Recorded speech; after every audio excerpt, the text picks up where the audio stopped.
Hello साथियों, नमस्कार। स्वागत है आप सभी का लाइफ स्टडी पर।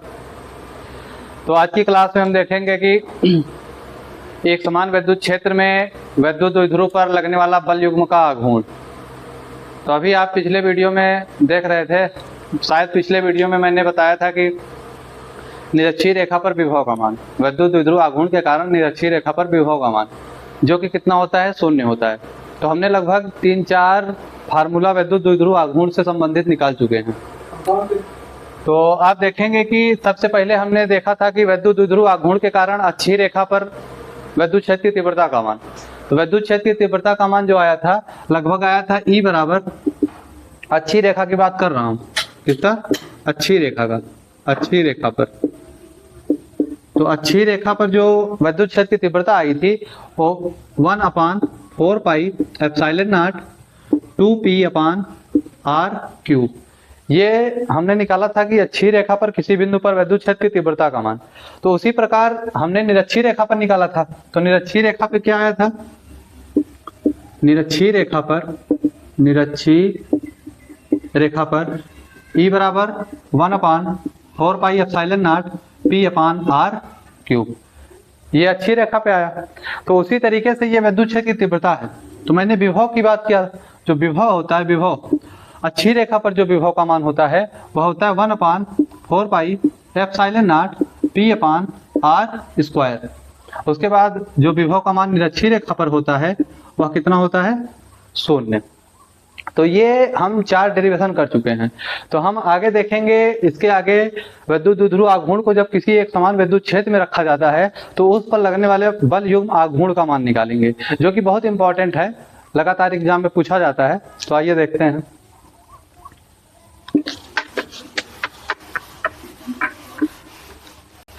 तो हेडिंग क्या पड़ेगी? एक समान विद्युत क्षेत्र में, एक समान विद्युत क्षेत्र में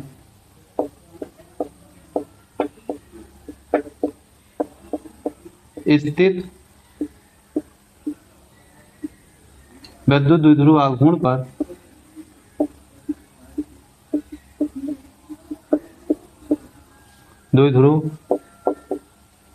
पर लगने वाला बल आघूर्ण।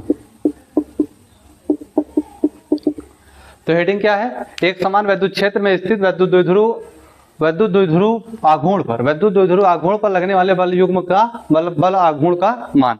तो आप देखिए, जब एक समान विद्युत क्षेत्र बनाएंगे तो एक समान विद्युत क्षेत्र, सपोज दैट मैंने बना दिया इस तरीके से।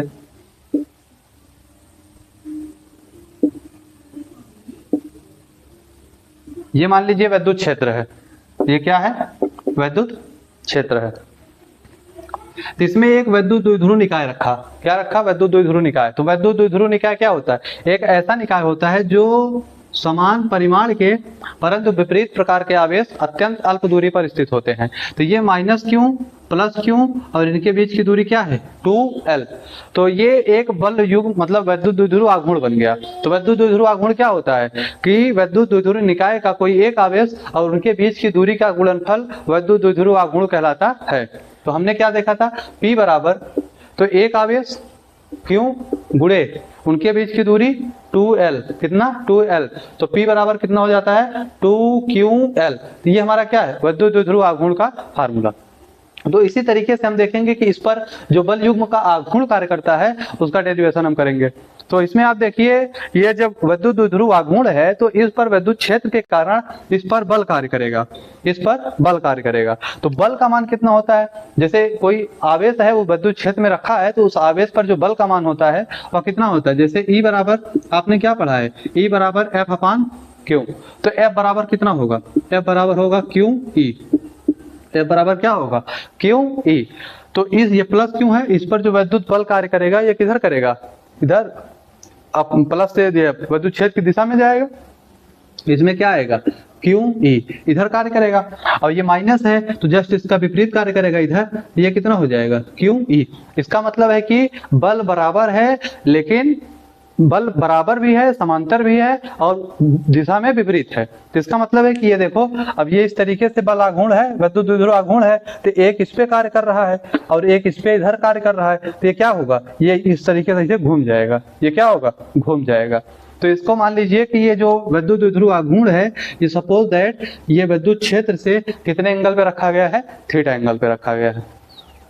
तो उसके बाद आप इसमें बलयुग्म आघूर्ण निकालेंगे। तो सबसे पहले हम थोड़ा इसको अच्छे से बना के फिर थोड़ा इसको लिखते हैं, फिर इसका डेरिवेशन करते हैं कि मेन फार्मूला निष्कर्ष इसका कितना निकलता है, इसका हम मान निकालेंगे कितना मान आता है। तो इसको एक बार हटाते हैं। उम्मीद है कि ये जो डायग्राम बनाया हूँ आपको अच्छे तरीके से समझ में आया होगा। ये विद्युत क्षेत्र बना है, एक समान विद्युत क्षेत्र, इसमें विद्युत द्विध्रुव निकाय है, जो कि हमने क्या किया है कि विद्युत द्विध्रुव आघूर्ण है, इस पर एक बल इधर कार्य कर रहा है QE, और ये कौन सा बल है, विद्युत बल है। विद्युत क्षेत्र में जब कोई आवेश रखा है तो उस पर जो बल कार्य होता है उसको विद्युत बल होता है। तो विद्युत बल का मान हम कहाँ से निकालते हैं, E बराबर F/Q, F बराबर QE। तो देखिएगा, इसको हम एक बार बनाते हैं फिर अच्छे से लिखते हैं इसको। देखिए ये क्या है, एक समान विद्युत क्षेत्र, पहले बना लेता हूं, बना लिया। ये सर आप ये कर क्या रहे हो, मैं विद्युत क्षेत्र, एक समान विद्युत क्षेत्र बना रहा हूँ। इसमें मैंने क्या कर दिया, एक विद्युत द्विध्रुव आघूर्ण जो कि ये -Q और +Q से बना है, और उनके बीच की दूरी कितनी है, 2L। तो इस पर जो बल कार्य करेगा विद्युत बल, वो कितना होगा, QE, और इधर जो बल कार्य करेगा कितना होगा, QE। समझ में आया इतना।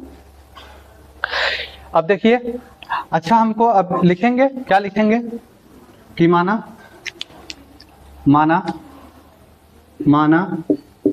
एक समान विद्युत क्षेत्र में विद्युत द्विध्रुव आघूर्ण को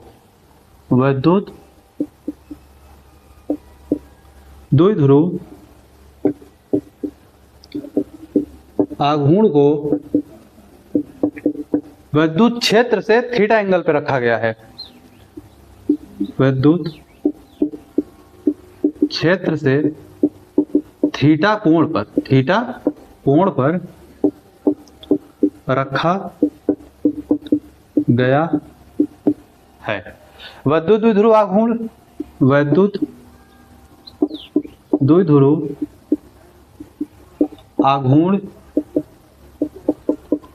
-Q तथा +Q से बना है, मतलब विद्युत द्विध्रुव आघूर्ण पर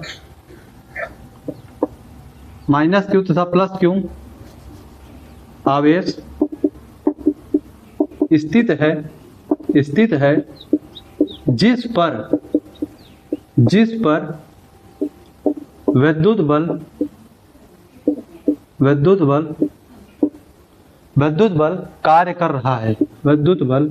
कार्य कर रहा है, जो कि आपस में समांतर तथा विपरीत दिशा में है,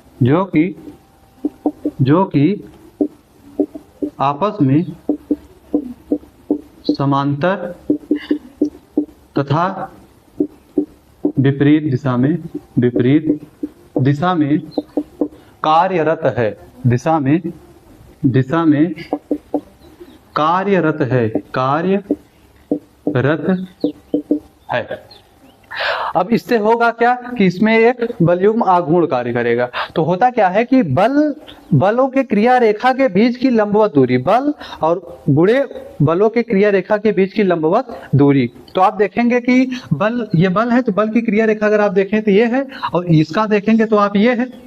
अगर इसका हम लंबवत दूरी निकालेंगे, जब लंबवत दूरी निकालेंगे तो ये लंबवत दूरी हमारी कुछ ये आएगी, क्यों, यही आएगी ना। अब तो अच्छा देखो, ये थीटा एंगल पे अगर है, ये 2L है, तो ये क्या हो जाएगा, इसको निकालना है हमको। तो मान लीजिए कि हमको ये निकालना, मान लीजिए इसको O मान लो, इसको A मान लो, इसको B मान लो। अब हमको मान लीजिए कि AB निकालना है, AB की हाइट निकालनी है। तो आपको पता है कि ये लंब है, ये थीटा है, ये 90 डिग्री है, तो 90 डिग्री सामने कर्ण होता है, थीटा सामने लंब होता है, तो ये क्या है, लंब है। तो हम इसको निकालेंगे तो लंब और कर्ण का आधार मतलब संबंध देखेंगे तो कहां से निकलता है, साइन थीटा से। कहां से निकलता है, साइन थीटा। तो साइन थीटा बराबर क्या होगा, AB ए बी बटे क्या ओ बी। आप देखिए साइन थीटा बराबर ए बी कितना, ए बी निकालना है आपको, ओ बी क्या है 2l, तो ए बी कितना आ गया 2l साइन थीटा। कितना आ गया भैया 2l साइन थीटा। इसका मतलब है कि ये जो हाइट है, ये जो हाइट है 2l साइन थीटा। कितना है 2l साइन थीटा। तो आप देखेंगे कि ये लंबवत दूरी 2l साइन थीटा। तो अब बल आघूर्ण कितना होगा, बल आघूर्ण अगर आप देखिए थोड़ा, इसको मैं हटाता हूं, पहले यहां लिख लेते, इसको हटा के फिर करता हूं। तो आप इसको नोट कर लीजिएगा, एक बार वीडियो पॉज करके इसको नोट कर लीजिएगा, इसके बाद मैं आगे लिख रहा हूं।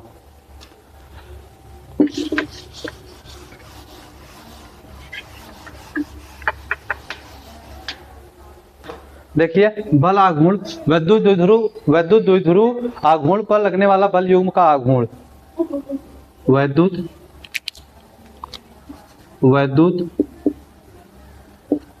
द्विध्रुव पर लगने वाला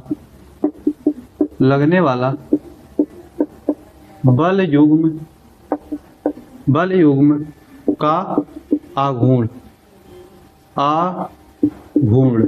कितना होगा, देखिएगा टाउ बराबर बल गुणे बलों के क्रिया रेखा के बीच की दूरी, इसका मतलब लंबवत दूरी, लंबवत अच्छे से लिख देता हूं, लंबवत दूरी। कौन सी लंबवत दूरी, बलों के क्रिया रेखा के बीच की लंबवत दूरी। तो टाउ बराबर बल, तो बल कितना निकाले थे आप, ई बराबर क्या पढ़े थे अभी, ई बराबर एफ अपान क्यू। तो यह बराबर कितना हो जाएगा क्यू ई, तो यह बराबर कितना क्यू ई गुणे लंबवत दूरी। तो लंबवत दूरी कहाँ, ये 2l साइन थीटा। कितना 2l साइन थीटा। तो आप देखेंगे कि टाउ बराबर, देखिए इधर QL क्या बन जाएगा, P बन जाएगा।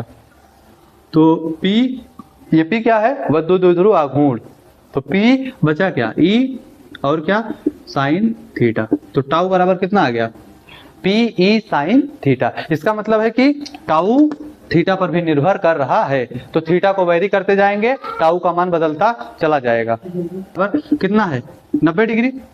तो थीटा बराबर अगर 90 डिग्री है तो इसका मतलब है कि टाउ का मान मैक्सिमम होगा। क्यों, साइन 90 बराबर कितना होता है, 1 होता है। तो आप देखिए जब थीटा बराबर टाउ मैक्स बराबर PE साइन 90, तो टाउ मैक्स बराबर PE। तो ये वैल्यू आपकी क्या है, ये वैल्यू आपकी मैक्सिमम है। क्या, कौन सी मैक्सिमम, वैद्युत द्विध्रुव आघूर्ण पे कार्य करने वाला जो बल युग्म का आघूर्ण है वह मैक्सिमम मान है। टाउ मैक्स बराबर कितना आएगा PE। और मिनिमम मान देखेंगे टाउ मिनिमम, तो टाउ मिनिमम कितना आएगा, जब ये पैरेलल होगा इसके, तो इसका मतलब 0 डिग्री पे। तो आप जब रखेंगे यहाँ PE साइन 0, तो टाउ मिनिमम बराबर कितना आएगा 0। क्यों, क्योंकि साइन 0 का मान कितना होता है 0। तो टाउ मिनिमम कितना आ गया 0। तो उम्मीद है साथी कि ये वीडियो आपको पूरी तरीके से समझ में आया होगा। ये टॉपिक आपका थोड़ा अच्छा टॉपिक था, इसके पहले भी 4 डेरिवेशन में ऑलरेडी कर चुके हैं। तो उम्मीद है कि आपको ये समझ में आएगा, इसको अच्छे से नोट कर लीजिए और चैनल को सब्सक्राइब करिएगा, लगातार जुड़े रहिएगा कि अभी 2-3 दिन में हम लाइव आने वाले हैं। तो पूरा सेटअप हम तैयार कर रहे हैं, तो 2-3 दिन में लाइव आएंगे। तो आपको लगातार वीडियो 7 साढ़े 7 बजे हम टाइमिंग रखेंगे, उस पर आपको लगातार वीडियो मिलता रहेगा। तो आज की क्लास हम यहीं पर समाप्त करेंगे। धन्यवाद।